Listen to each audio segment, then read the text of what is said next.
So ikafika mahali hapo, sasa nikaelezana na huyu bwana, sasa my friend, please punguza vita na hawa watu wote. Sasa ikanifikia mimi. Mimi sasa, unajua, mimi naweza kukufanya one term president. Usipofanya hii, usipofanya hii, usipofanya hii, nahitaji bilioni 10. Wewe unajua bilioni 10, Bwana Waweru? Labda ilikuwa za nini rais? Bilioni 10 ndio niende niongee na watu ya Mlimani, you know, ni kupangie siasa, sijui nifanye nini. Mimi nikaona hapa nikamwambia I will not do it. Wacha nimalize. So nikamwambia hii haiwezekani. Na kama ni kuwa one term ni sawa. Hakuna problem. Kama wewe ndio kuamua nani atakuwa one term, nani atakuwa sijui how many terms, nilikuwa nafikiri ni wananchi wa Kenya na Mungu.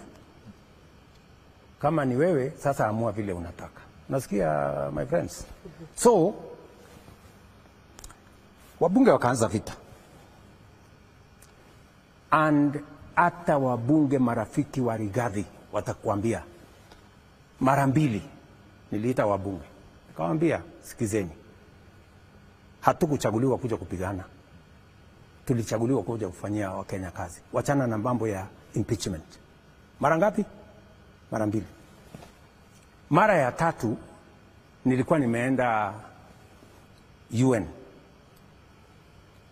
Nikaitisha mkutano kwa sababu nilikuwa nimeona wameanza tena maneno ya impeachment.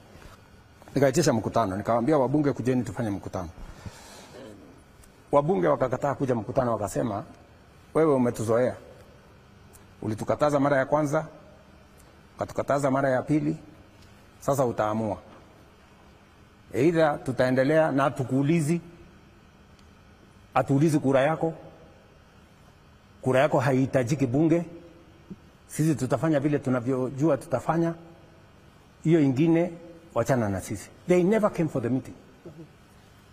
My friends, I tried. In fact, kama ni kuokoa, nilimsaidia wakati wa bunge, wa ile bunge ya mbeleni. Wakati walimkataa, mimi ndio nilimkubali. Wakati wamejaribu kumfanya impeachment ya kwanza, mimi ndio nimezuia. Impeachment ya pili, mimi ndio nimezuia. Sasa mimi nataka niwaulize nyinyi. Kwani Wakenya walinichagua mimi niende nifanyie kazi mtu mmoja ama nifanye kazi ya Wakenya wote? Mo Radio 88.2 FM. We are in charge.